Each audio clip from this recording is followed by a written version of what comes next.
Good afternoon. Welcome to the first Daily Friend Show of the year of 2020, which promises to be as eventful as last year, I think.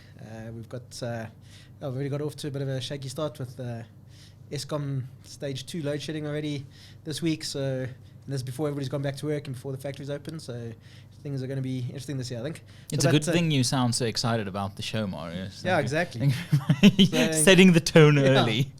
So, and Hermann, as Hermann just interrupted me as I was about to introduce him, then I'm joined by Hermann Pretorius. Yes, well, ask Prince Mashele. I'm pretty good at interrupting, I think. Apologies. And Gabriel Crouse.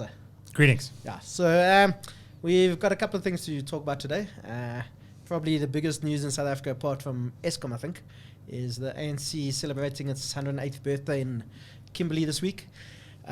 So, I mean, it's probably a couple of things you can say about it. I mean, the ANC is probably one of the oldest formal political parties in the world at the moment. And it's at a checkered history. I think we can all say it's good and bad have come out the ANC. But what do you want to tell us about the ANC's party down there in Kimberley, Gabriel? So one of the key reasons I think for visiting Kimberley is, or at least it nicely overlaps with a commemoration of Saul Plaatjie, who's one of the ANC co-founders. He was their first Secretary General, and a really remarkable figure. There's been some controversy around his visit, around Ramaphosa's visit in particular.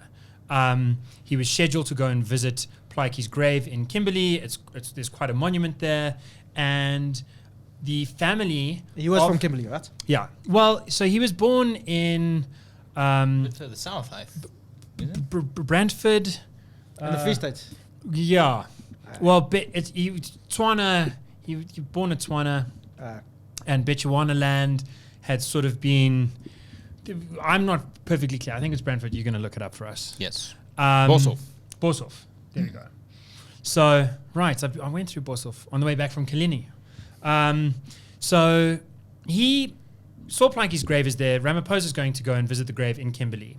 And Saul Plaatjie's family is irritated because the ANC and the president are visiting the grave of their great-grandfather, but not paying any greeting or homage or tribute to them. To the family. To the family that are still alive, to his living descendants, to these people who carry his ancestry. Mm. And as a result of them making a complaint, the president's office responds by saying, no. A breakfast has been arranged. We've arranged to have breakfast with the family already. It's all taken care of. And so the journalists go back to the family and say, look, you guys are having breakfast with the president. It's all been arranged a long time ago. And they say, this is the first we're hearing of it. And there's something about that story. It's been reported quite widely in the newspapers, not front page news. It's a sort of tabloidy story in a way, because it's about status and tribute and ceremony. Because why should you have a higher status just because your grandfather, great-grandfather did something pretty great? Well, clearly, the president's office think that they should have some kind of status. Some kind of tribute should be paid to them. Hence the damage control. And most South Africans think that way. And I don't think it's totally unreasonable. There's a second part of the controversy, which is that a cage has been erected around his grave, which makes it impossible for anyone in the family to access it. Any Plaatjie fans or anyone really that doesn't have the official keys. But why? To prevent vandalism or? To keep out the weeds, they said, which is very strange because cages weeds come from notoriously not good at keeping out the weeds, good at keeping out I'm not a botanist, but as far as I know. If anything, the cages make it harder to get rid of the weeds because the garden staff or the staff who tend to the... to the graveyard. To the graveyard. Okay, so here's something about that I think resonates with the broader truth. And that's that Saul Plaatjie's legacy has been caged up effectively by the ANC. Now, I don't want to say that he was a simplistic chap and that he was the same at the start of his political career as he was towards the end. I think that he went through a substantial shift, and I'm not sure that it was all for the best. I'm not an expert on his biography. I've checked out some brief reviews. What I really want to speak to is the thing that made his name, the thing that made the ANC's name around the world, the really first thing that the ANC under its former guise ever did, and that was to go around after the 1913 Land Act was passed and survey the state of the Free State. He always put Free State in inverted commas because he was like, how can you call this place free? And to look at what was happening to ordinary South Africans, black and white, colored, and across various language groups, English and Afrikaans amongst the whites as well. And with the evidence thereby gathered, to go to community halls, to speak to journalists, to petition Generaal Botha, to petition the Prime Minister, and from there to petition the King of England himself in London. A petition that failed, but they did go to London and made representations to the English press. They were universally covered. It was an important moment in South Africa's history. It was the initial resistance. Once South Africa's formed in 1910, it passes this properly racist law in 1913, and there's pushback. For and context, this is where it so starts. they went to the UK was it just for the Land Act, or was it also about voting rights and all that kind of stuff too, or was it a broader issue, or was it more about the 1913 Land Act? It was predominantly about the Land Act. So Plaatjie was also irritated. At that point, there was a form of pass law which had it initially started, and there's a form of this law which continues today. If you're trafficking cattle or sheep down a South African road, down the side of a South African road, you need a permit to be transporting those goods. You also need a permit to be transporting it on a vehicle. And part of the reason for that is, like having a driver's license, it's part of the preemptive way in which the state tries to keep us safe. If someone is rustling cattle, which was a huge problem. I mean, this is most of history where there are cows is the history of cow rattling, until you get a state that sort of coordinates the violence and starts making people punishing people for stealing and getting ahead of the game. So the thing about that law of needing to have a permit if you were transporting goods, it's unclear to me from Plaatjie's writing. It seems like it was effectively abused in order to check black people on the roads, and it was expanded officially so that even if you weren't transporting cattle, if you were just going on the roads and you were black, then you had to have some kind of pass. It's like a and form of profiling. Yes. And so that profiling quickly leads to a kind of pass law, and Plaatjie goes to Bloemfontein, where a bunch of women have refused to carry these passes, and they've been arrested, and he writes quite movingly. In fact, it's one of the moments where he's the most moved, and it's an interesting thing about Saul Plaatjie. How sophisticated is this? He says, the thing that broke my heart when I went to the Bloemfontein jail to watch the women, these black women, do hard labor because they refused to obey this racist law, was to see their bare feet walking over the cold stones in the winter morning, and to think of that feeling of a sharp stone not penetrating but almost piercing the soft undersole of the foot. And the thing about those ladies is they were sophisticated ladies. They were ladies that wore shoes. They weren't hard laborers or whatever. Yes, and he notes that because he notes again and again that so much of what makes for pain, so much of what constitutes pain is a frustration of expectations, or becoming comfortable, used to one way of life, and then getting it pushed back. And firstly, it's a psychologically great insight, and Plaatjie was a fabulous translator of great writers like Shakespeare, and I think part of the reason that he could do that was because he was psychologically insightful. But beyond that, he speaks to how life for black South Africans was not all bad. For some black South Africans, it was a sort of medieval, pre-Stone Age kind of peasantry, barefoot, hewers of wood, drawers of water. That has its charms, and he writes poetically about its charms. That has its drawbacks, and he writes poetically about its drawbacks. He writes about urbane, sophisticated black people. He writes about powerful political leaders amongst the black community, and distinguishes very much between the Tswana and the Zulu and the Xhosa, within the Xhosa, the Pondo, and so on and so forth. And he really finds these quite rich distinctions, and notices that when you sort of are an urbane person and you are then made to walk on bare feet, that's not a punishment for someone else, but for you, it's a tremendous punishment. Anyway, I think that is quite psychologically insightful of him, and in a way kind of impossible to imagine for a journalist doing today. And even more impossible was the whole point of his mission. The whole point of his mission was to say we need more colonialism in South Africa, not less.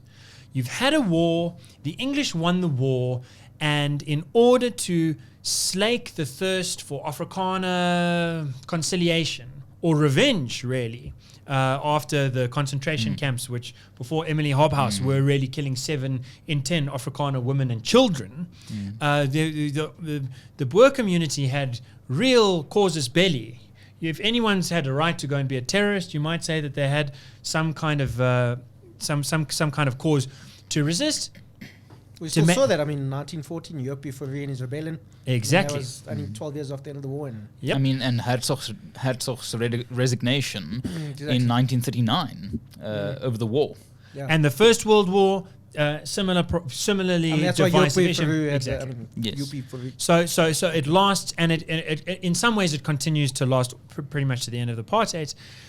But the compromise that ends up being made is, well, we'll take away the Cape franchise where non-white people are allowed to vote. It's a complicated voting system, but there is that, and we're going qualified to franchise, I think, for the and we're going to take away the rights of black people to own land somewhere and white people to own land somewhere else. And the really interesting thing that Plaatjie gets onto is that the damage that's done by the Land Act in 1913, it's not expropriation without compensation. It's not directly that the government went and took farms owned by black people and said, you got to go away. This farm now goes to whitey. What happened was that there were large numbers of black farmers who were on white-owned land and had lease agreements. So what they would do is the black dude would be allowed to farm this land, So whether it tenant was a crop, tenant farmers, whether it was a crop or whether it was a herd, and he would pay a portion of his profit, a portion of his harvest to the owner of the land. So on the one hand, this is not an ideal system. Very feudal.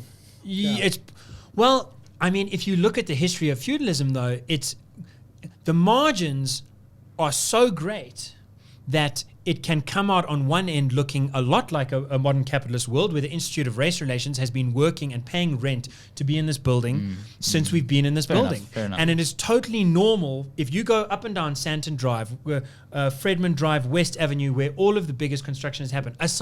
It's an oddity for Discovery to own its new building.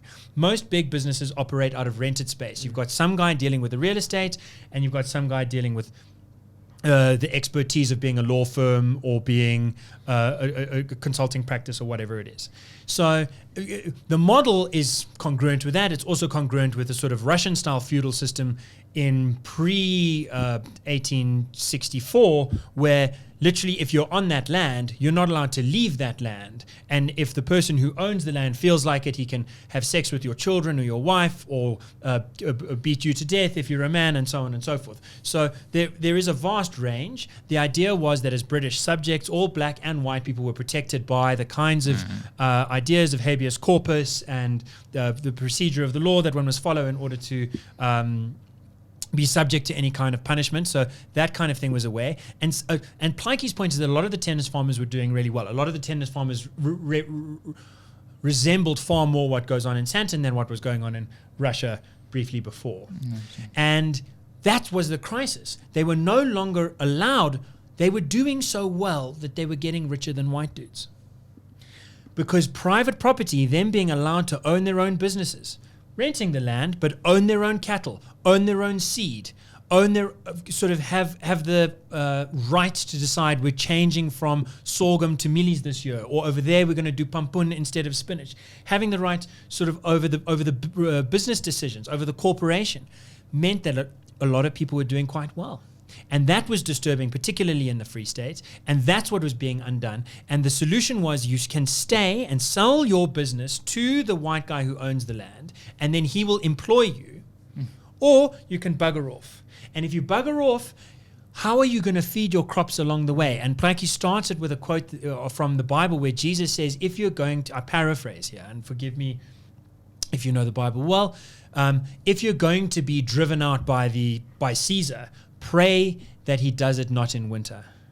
And what happens is the law comes into effect in the middle of winter, so people have to drive their cattle over brown, barren earth, and they're dropping like flies, and the goats are dropping like flies. And if a mother has recently given birth, the chances of her being able to keep that child alive on the road is minimal. And Plaatjie recounts being with a family who has to go and bury its child. They can't bury it on the side of the road. That would bring a curse upon their family. So they have to break into a farm to go and dig a thing in the middle of the night, hoping that they don't get caught, because if they do, they'll be caught for trespassing and they'll all be jailed, and then all of their stock will go. So you've got guys going in with 100 head of cattle, big men, you might say.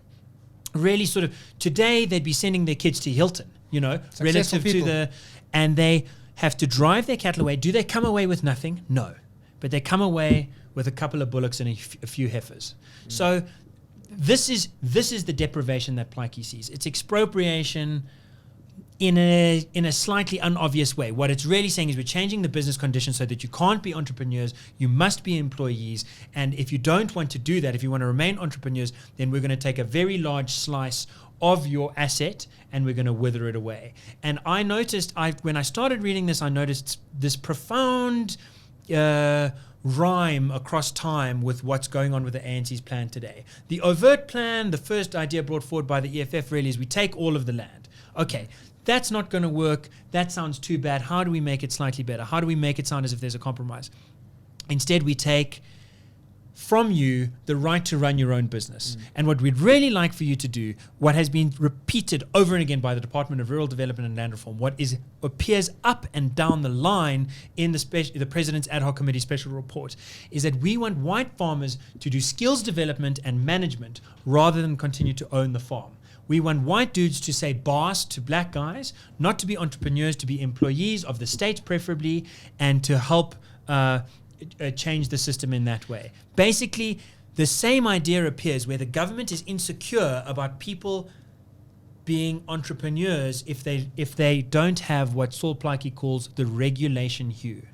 And Saul Plaatjie was so committed to non-racialism. He goes on and on about don't seek revenge. He says something like blind vengeance has a tendency of raining down on the innocent and the guilty alike. How much do we see this? Just the talk of Ramaphosa's land reform plan has chased away hundreds of billions of rands in real investment and in potential investment, to the detriment of who? To the poor, mostly black, unemployed, uneducated youth who sit in squalor in just those places, Boshoff, Brandfort, Bloemhof, those hard, harsh places in the Northwest and the Free State where you can't survive without proper infrastructure, without a proper marketplace, and without proper private property rights. So if Plaatjie was alive today on Twitter, he would be cancelled for having those views. If Plaatjie was alive today on Twitter, he and Helen Zille would have been saying with one voice, colonialism wasn't all bad. The Brits did something amazing as colonizers. They abolished slavery. The greatest plague in Africa, not brought by Europeans, begun here, endemic, local, as it was everywhere that there were people. And the Brits abolished it at cost of blood and treasure to themselves. And he worshipped the empire for doing it. He said, I am a loyal British subject. And he said, if you think that we in the ANC are loyal to the crown merely out of convenience, and we're going to get the crown to interfere, I'm going to go to London, get the crown to interfere, say you can't pass this law, undo it, you're still under British oversight, and you must be fair, you must be non-racial. If you think we call for the crown to do that, they do it for us, and then we turn our back on the crown, then you must think we are Boers. Then you must think we are Afrikaners, for that is what they did. They took the crown, they said, let's make a union, let's make a peace deal, and now they are starting already to alienate the English and alienate themselves from the crown, and sure enough, they go ahead and do that. So he was not only a pro-colonialist, he was not only a pro-imperialist, he was not only very much of one mind with Cecil John Rhodes in terms of this matter, he was also very much resistant to the accusation that he was just doing that in a Machiavellian and superficial and hypocritical way. I'm not saying that it's timelessly the correct idea. I think he's got deeper and more timeless ideas. But the thought that colonialism had some positive impact was the foundation of Saul Plaatjie's career, and Saul Plaatjie is the foundation of the ANC. And today, 108 years later, they sit in Kimberley with his grave in a cage, physically and metaphorically, because they cannot accept their own past, our own past, the past of probably the greatest party in the history of this country has been cut off for people in our presidency who speak of the ancestors as something to communicate with. It is outrageous that this man has given his words and that no one in the ANC seems intent on reading them. An interesting modern perspective, however, is the case of David Rakgase, also forced in essence, to be a tenant at best. He could get a 20-year, 30-year lease agreement with the state, and by the time he would have gotten the opportunity to purchase the land, he would have been 110 or something like that. So there's this uncomfortable parallel in that it's not just a race thing; it's an ideological thing that the ANC is willing. Not just to gun for white farmers and have a reverse 1913, but to have a general 1913 because that's their ideological slant. And centralism. I mean, the ANC needs to control everything under. And interestingly, if you look at the draft amendment bill for Section 25, it leaves the door wide open for the initial EFF state will control everything proposal. So I mean, this is the poetry of Saul Plaatjie in a cage, unreachable from both directions, unable to communicate. I mean, that's powerful. I didn't know the ANC were poets. But so I believe in Kimberley, the municipality has been doing a lot to clean up the city while the ANC's been there. But there's no truth in the rumor that they've filled up the big hole that they thought was a pothole. Apparently, that is Marius. But weren't you saying? I mean, I think I have heard that they tried to change the liquor laws. Yeah, apparently they relaxed the liquor laws for the time while they're having this party. So but I think it was reversed. No, but there was pushback. I think it was reversed. But it tells you everything about the arrogance of the party, that they think they can come change. No other. I mean, they wouldn't if the DA was in their Congress and wherever. I don't know, flipping. Hermanus. We're going to go have a Congress in Hermanus and we're going to change the laws about lying. Exactly. But I think that's a fundamental problem. If we're going to speak about the birth of the ANC, 1912, it's early. I think we still sit with an issue that we have a democratic and a republic dispensation younger than the party. There's kind of this age seniority for the ANC. It's existed longer than the current South Africa, so a lot longer. It's a lot longer. Even if you go by 1961, the Republic. If you go by 1994, the new dispensation. Only 2 years younger than South Africa as a unitary state. Yes, and ironically, a few years older. I think 2 years older than the National Party. Yeah, 1914, 1915. Yes, yeah. So you've got this. I think this arrogance of changing local law really comes from this institutional attitude that because we are this legendary movement, South Africa bow to our wishes. But I mean, the ANC makes you think of, say, a schoolboy rugby player was really great in his time. Now, and he's 30 and he keeps going back to watch the first team play because, the ANC, it had its issues, but it was, as you said, it's probably the greatest political party in the history of this country. But, I mean, And let's be honest, between 1996 and 2007, it oversaw huge economic gains. And did really good work, a lot of really good work. But and also sowed the seeds of its own undoing. And and part of it, and I must say, I've said a lot of nice things about Saul Plaatjie, and I think there's a tendency to look at historical figures and expect them to live up to modern moral standards. Expectations. Gandhi's a good example. Yeah, and I think it's a mistake. But you do see in Plaatjie, he often speaks about our women. There's a way in which he appeals to religion that I think is moving and profound. Sometimes it seems as if he overreaches the mark in disallowing room for people to have real moral convictions that are worthwhile outside of the church. And this sort of proselytizing mode, I think, is something that catches him out as he becomes more urbane and spends more time in Europe and amongst sort of first world intellectuals. I think he starts seeing some of the mistakes that he'd been making. He starts feeling a little bit ashamed, both of where he came from and the ways that he wanted to address where he came from. And I think that started to make it difficult for him to continue to progress. But I think that the ANC is I think it's missing a real trick in severing itself off from the past. But let me ask a question. It's 108 years old now. Cyril Ramaphosa said it'll be around for another 108 years. But what comes next? The ANC in a weird way took over the umbrella organization of opposition to apartheid, and we still sit with that ideological schizophrenia now. That's why Cyril Ramaphosa, I think, can't do anything because ANC unity is so important, and he can't choose a faction, he can't choose an ideology, he can't actually commit to anything, perhaps to some crowd-pleasing socialism to the upper echelons of the party. But what next? If the party wants to grow, what should it do? Okay, I'm honest. Hermanus. Yeah. Sorry, Hermann. I think it's a very good question. It's because I was trying to say, don't say you sound like Peter Bruce. And that rhyme sounded like Hermanus in my head. So I think it's a great question. What should the ANC do? And it's one of the questions that was about as common as full stops in last year's columnists in the Sunday Times and the Business Day and News 24 and all the really good publications outside of the Daily Friend in this country. Yeah, we don't use full stops. We don't do this rhetorical thing of saying Cyril Ramaphosa's got his hands tied behind his back. He can't choose a faction. We don't generally do that. He can choose a faction. The ANC's problem, I would say right now, is that in the philosophical sense, in the mechanical sense, the procedural sense, in its outlook, its targets, its goals, also in its sense of history, also in its sense of how to manage personnel, it remains a revolutionary party rather than a party in government. Yeah. One of the things about a revolutionary party is that it's got to be very top-down. You can't afford to have bottom-up organizing principles during a revolution for the same reason that you can't have votes about which side of the city you're going to invade when you're in war. Yes. So when there is serious violence, when there's serious threats, you need top-down structure. The ANC maintains its very top-down structure. You've got theoretically delegates from each branch, then electing super delegates, and then 5,000 of them gather in every 5 years to elect the NEC and the leadership structure. That is the wrong. It sounds like a good idea, excepting it's totally broken. You can tell it's broken. My favorite fun fact for how you can tell it's broken. How corrupt was the Nkosazana Dlamini Zuma Cyril Ramaphosa campaign?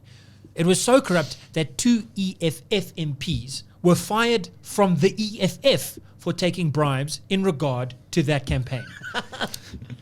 Riddle me that. It has been to every court in the country. Like, so much of it has been challenged. Most of the challenge has been dismissed because procedural issues and because you can't unscramble the omelet that we have right now in terms of Ramaphosa winning. You really don't want to go and redo that whole shebang again. But what you should have, I say, very simply, is open primary or a primary for all paid up ANC members. And if Cyril Ramaphosa and Patrice Motsepe want to go and pay every person who wants to be an ANC member their 100 Rand annual fee so that they can be members, they're already 800,000 or 1 million ANC members. If you want to do what you can with money to make it 1.5 million, fine. It is so much harder to rig a vote of 1.5 million people than it is to rig a vote of 500,000. Yeah. And 1.5 million people, 5,000. 1.5 million people in this country, if you get 1.5 million people together in this country and you get them to rub their brain cells together, they are going to be intolerant of Ace Magashule. Then you're they're going to be intolerant of David Mabuza. Yeah. They will not. Ramaphosa needs to fire half the ANC. Everyone knows that. Everyone's known that since Ramaphosa became deputy president under Zuma. They're not going to allow that to happen themselves. Unless the good guys seize the democratic mandate, the real democratic mandate, which means opening their primary system up. Two things. When I create this idea that Ramaphosa has his hands tied behind his back, I think he does, but I think he tied them there, and I think his own inability to lead is what's really tying him back. Because there's the good old Frans Cronje favorite of Mandela changing ANC policy at Davos with his speech without checking or without running a paragraph by them and abandoning communism for the next 2 decades of ANC governance. And Ramaphosa could do that. He has the constitutional power and I think, ironically, the nationwide popularity to do that. Did the same. He sidelined the left and the unions while he was president. Yeah, so the thing hamstrung in Ramaphosa is the fact that he's a really weak leader. But just one thing on the ANC last elective conference, according to R.W. Johnson, Ace Magashule beat Senzo Mchunu by, I don't know, 69 votes, exactly. I think. So the Ramaphosa camp was going to challenge that. Ace Magashule's camp said, that's fine. Then we'll challenge the presidential vote. Exactly. And then Ramaphosa's like, no, it's fine. Okay. Magashule can be Secretary General, I'll stay be president. So, yeah. But anyway, that was very enlightening and quite depressing, I think. So, but moving on. Well, happy birthday to the ANC, 108 years. Yeah, happy birthday, you know. Yeah. So you've done some good things and some very bad things. So yes. And let's remember where we started. There was in high school we always used to say, we were always told by our headmaster, before you leave, remember why you came. Exactly. And also, we know Daily Friend shows complete without mentioning or quoting Batman. you either die a hero or live long enough to see yourself become a villain. So we'll stay with the imperialist colonialist theme, and maybe something a bit more light-hearted, unless you're an Anglophile like Hermann. So Hermann, you want to tell us about the implosion of the royal family? It's over. It's very sad. If Plaatjie was alive right now, he would be spitting at the TV. Yeah, but I think, most people are fine. The initial shock is worn off and the drink has kicked in. So we're coping well with the collapse of the monarchy. Okay, but tell us what the issue is. Okay, the issue is the Sussex, Duke and Duchess of Sussex, Harry and Meghan, they got married, 2-3 years ago. And for the past few years, there's really been a drift between the relationship, or a drift in the relationship between Harry and his brother William, who's going to be king after Charles, heir apparent. That's the title. That's the word. So and they used to be actually quite close, and it was a brightish element in the future of the royal family that you have these two brothers who have the half brothers, if you believe some of the tabloids.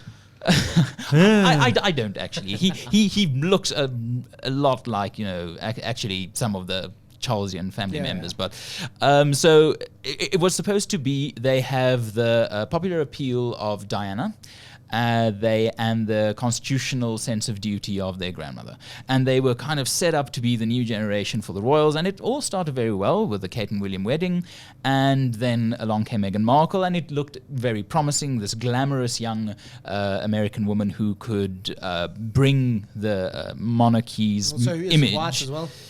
Who isn't white exactly, mixed race as the Americans say, and to bring the monarchy into the mid 20th century in a way, and so that they're still 70 years behind. That was the plan, but it's pretty good for that. Yeah, in about 70 years' time they'll be where we are now, so it's progress. But then the problem became that I saw someone who said that this is the first time they've ever seen anyone leave their family to spend more time with their jobs.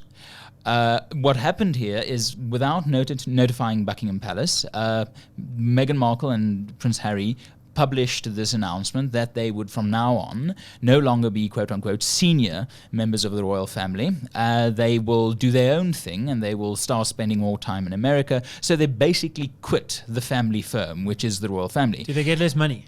That's part of that's actually part of the whole confusion now. The cottage, I think it's Frogmore Cottage, where they are living, was just renovated on the public dime, and the Queen asked them not to announce this, and yet they announced it. So it's kind of if there's one thing you don't do in the royal family is you don't disobey the Queen. Can we say then Meghan Markle is Yoko Ono to the Beatles royal family? I think that's very fair. I think that's a very fair comment.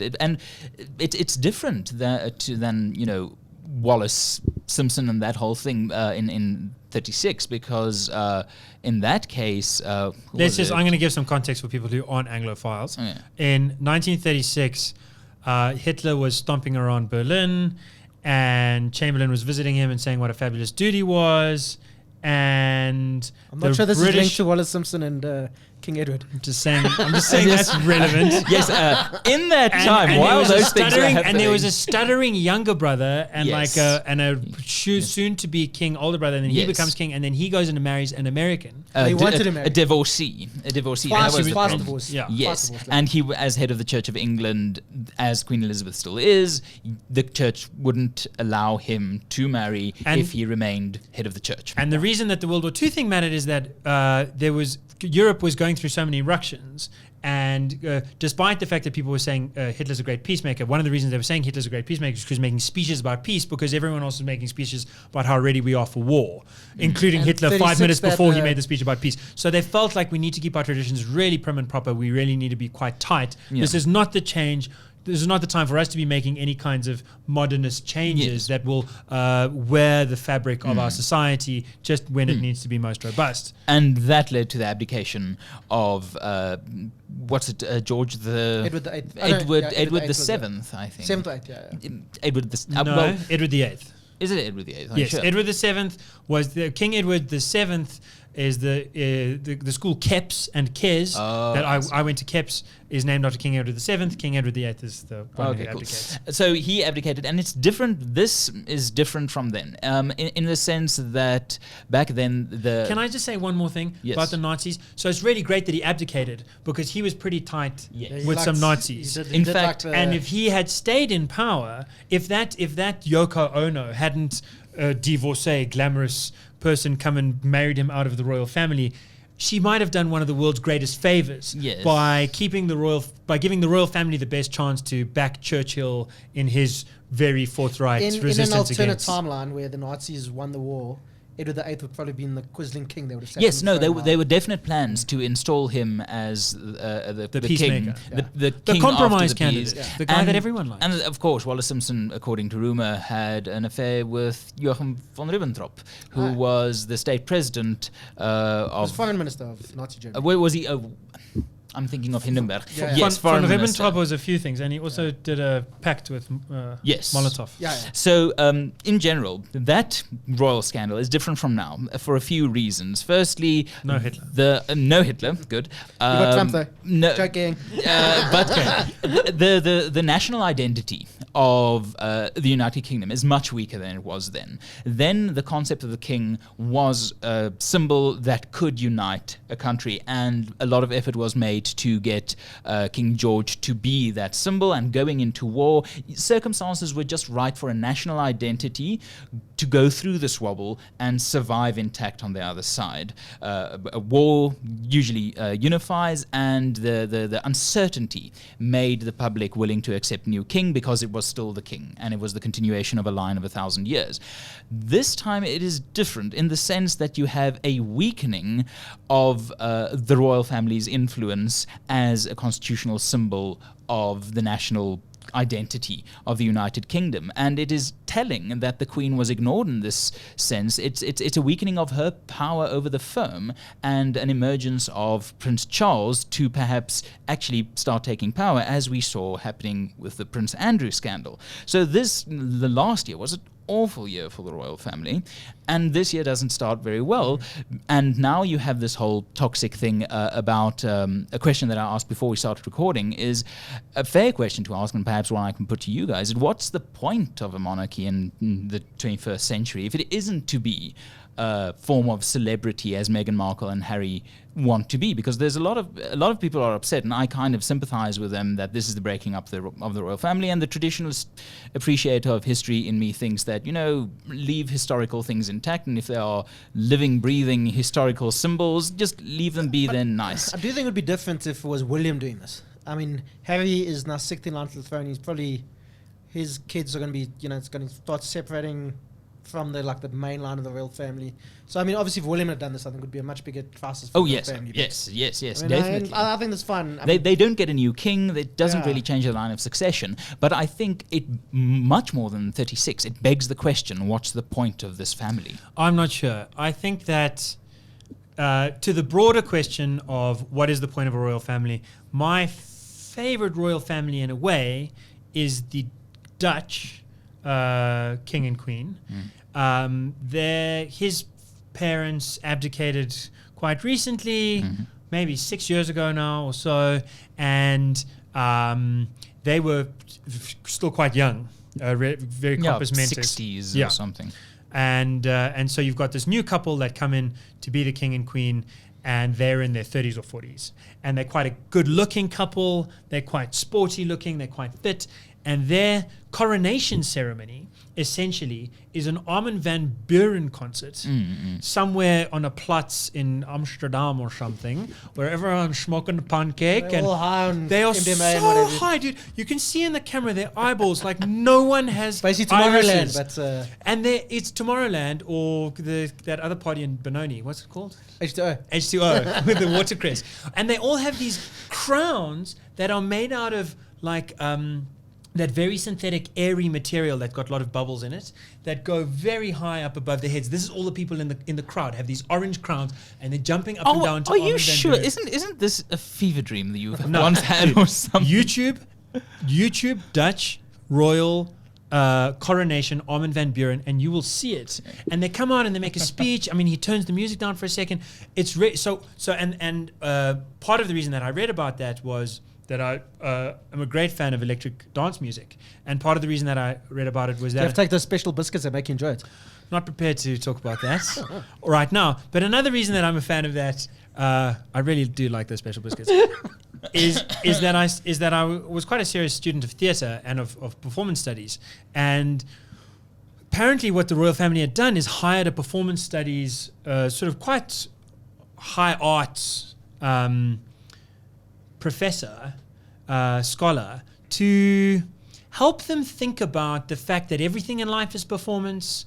One of the key stories that sort of begins performance studies, which is probably the fastest growing academic subject that you can take at an American institution, university, over the last 50 years. I did a rough calculation of that about 5 years ago. It was pretty much true. Then it might have changed since. But one of the starting ideas of performance studies, think of a funeral. A funeral is a very serious thing. If you think about the funeral of your own parents or your own children, if you're lucky enough to have children and then unlucky enough to lose them, I mean, it doesn't get more serious than that. And yet, and when I say serious, I mean authentic, individual, personal, important, human. And yet it is precisely at the funeral at which you will find, almost certainly, that ritual, unoriginality, the trappings of class, of norms that come from outside are going to be not only hooks to hang your next moment and your next moment on in a sane and reasonable way that kind of pulls you through this amorphous, terrible time, but also that you will find them to be authentic, that you will find them to be truly human and truly personal. And so this idea that the performance, the theatre, the spectacle of it all is not a departure from what's real, but is just a full expression of what's real, is a key kind of silly philosophical ideal, but it's a nice ideal to take back to the royal family and to say, well, you guys are living scripted lives beginning to end. You're famous for being born into this family, and it is now your charge to perform in a way the role of your achievement the is literally regal. being born into a family. That is your achievement. Your achievement is being born into the family and then performing our ideals. And it's one of the most British things you can do is watch the Queen's speech over Christmas, which we've just had, and complain about the Queen's speech, and then tune in next year because that's also part of the ritual. It's as part of being English to a lot of people as tea or bacon and eggs, or recalling the empire with a combination of shame and glory. So I think that their performance of that is ongoing. It's crucial. I think that people being fascinated, the Queen's funeral is going to be a huge when the Queen's there will be 1 million people on the streets, and there will be people on the streets in India. There will be people on the streets in South Africa. That'll be a big deal. And Harry and Meghan have been incapable of performing according to the script. I think partly because Meghan is an outsider. And she's an actress, and it's sort of, I think as an actress she wants to be a little bit like real sometimes and then performy sometimes. So sometimes she puts on the dress and it's all good. Fair point. Sometimes it doesn't work. And I think more than anything, she doesn't want to feel odd. And if they go to Canada and they're running their charity, I think their life's going to be very similar. I think that they also, one last point, should never forget that in 1937 or 8, when the British Army was starting to think seriously about this thing, the plan was that if London really gets bombed and Westminster is starting to be taken out, they will take the royal family to Canada. Yeah. Yeah. Canada is the most... they still have the Queen on their currency. Yeah. They still sing to her. The most monarchic nation in the Commonwealth, essentially. Yes. And last few guys in a tell. So and Meghan and Harry Pothead is how I first came to know him as a kid, because he smoked marijuana in high school, like a really good dude. And Meghan is this like beautiful, sexy actress, very accomplished woman from America. They are the perfect Canadian couple. And they are the perfect royal couple for Canada. That's where they're going, right? They're going to set up a charity and couple. And what's the best thing to do for a Canadian is set up a charity and say, I'm sorry. I was going to say also Harry will fit in Canada because Justin Trudeau likes blackface. Harry likes dressing up in Nazi uniforms. So, but I must say to perhaps they both like a party. I think it's ironic that we actually. I want to take this back full circle to where we started, the legacy of Saul Plaatjie and what does it... And I think one of the reasons I'm actually a fan of or actually like monarchies is it would have it's the grave you cannot put a cage around. It is a reminder of identity. It is a reminder of origin, and it's interesting the whole miscommunication or the damage control by the president's people not meeting Saul Plaatjie, and it just cuts to this that on the one hand you have a living family being a reminder of identity, where in the case of the ANC, they have literally, blocked off that identity and not even bothered to re-engage with the bloodline of that identity. It's very symbolic in a way. Monarchy can be a great unifying symbol. I mean, I've seen there a number of countries around the world where got rid of their monarchy, and then they re-established it. Spain's an example, Cambodia's an example. A couple of countries around the world where they... England. Yeah, exactly. Yeah, they did take it away and then they brought it back. So I think it's an important symbol of national unity. And that's something I think liberals sometimes miss, is it's not all about, the individual and the right and freedom. They are communal attitudes. They are symbols that have power. I mean, that's why we have a flag. That's why we have a national anthem. And that's why the Brits have a monarchy. These things actually matter. Yeah. So I think that was a very illuminating discussion. I think we went off on a few tangents there. I think it's the first week of the year, and it's a good time to think outside of the box. Yeah, I think so. And the grind and the harsh reality of what is to come this year is going to make us... Yeah, let's think of things that are basically very unimportant, like the British royal family. And well, unimportant to us, but I think, and Brexit is something that we talked about a lot last year, actually. And the British royal family, I think the Queen, with a lot of her Queen speeches, she showed up in the blue hat with the little yellow daisies, so she looks like a European flag, but is sort of saying all the right things for the Conservative Party, because they literally write her speech, and they literally write the script. But she's doing, I think that their attempts to hold people together, and sometimes, and this is, I just want to underline this fact, because it's stereotypically British, but everyone has access to it, to bring people together also by laughter and also by ridicule, also by saying, everyone gets to say F the Queen now and then, but while listening to Sid Vicious kind of 70s punk song. That's also such an English thing. And Monty Python, I mean, is a lot of, you can't watch a Monty Python movie without seeing a picture of the Queen sort of on a naked male's bum there's this floating show, through the thing. The Windsors as well now on Netflix, where, they mock the royal family, and Harry's this like airy-fairy guy. But I mean, that just goes to show how symbolically powerful it is. It is still a defining feature. It is still something by which the society, either in mockery or in admiration or in respect or in emulation or in jealousy, can find common ground. And that where you find common ground, you find the ability to discern meaning, and that's a tool. I mean, that is the tool of thought. Yeah, it's the fixed point of shared reference. Thought, and then you can. It's easier. It's less work to think through tough problems and find common ground solutions. And we in South Africa do have this crisis where, I think we've got some really good monarchs, we've got some really rubbish monarchs, and we've got a hell of a lot of monarchs. And one of the things the ANC likes to think of itself as doing, unfortunately, is sort of saturating that space by making the party king. Very good point. And that's just, I suppose if it's a role a party ever could play, I can't believe that it is one. It's not one that they're playing particularly well. And I think that they do so by scorching the earth behind them and the earth of history. And when you reach back into South African history, I think any South African, whatever particular circumstance you've grown up in, you'll find something that resonates with you in a way that surprises you. Yeah, speaking of tangents. So,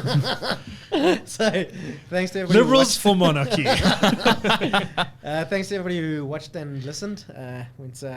Hope it was interesting. I certainly found it interesting. Thanks to Hermann and Gabriel for being here today. And if you like the work we did, as we usually say, you can SMS your name to 32823, or you can, somebody from our call center will give you a call, or you can go onto our website. There'll be that's iwr.org.za. There's a big join button there that you can go to and just follow the prompts from there. And I hope you enjoyed the first episode of the Daily Friend Show for the year, and we'll see you next week.